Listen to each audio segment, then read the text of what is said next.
Hey guys, this is Jet and this is my dirty studio. So, a typhoon came by and this is the result. So, here's my laptop. I don't know if it's still working or not, but I think it does. It's a bit wet. It's okay. And let's go outside. Let's see.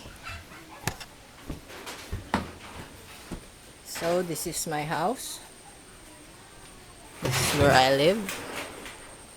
And this is the outside. You can see it's very, very bad.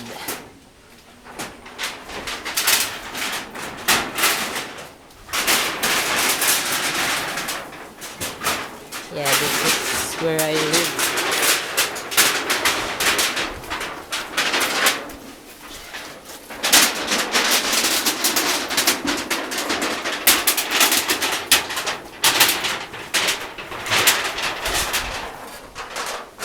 Yeah, very, very bad.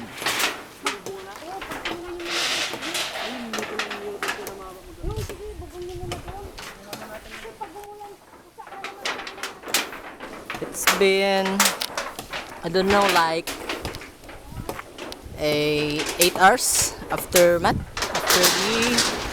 typhoon came.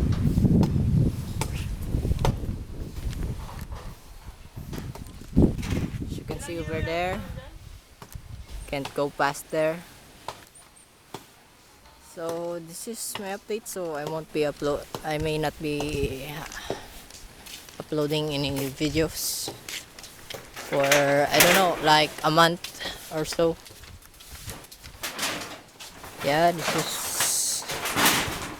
this is my situation right now. This is the first time we got hit here in Palawan. I'm in Roxas. So, see you.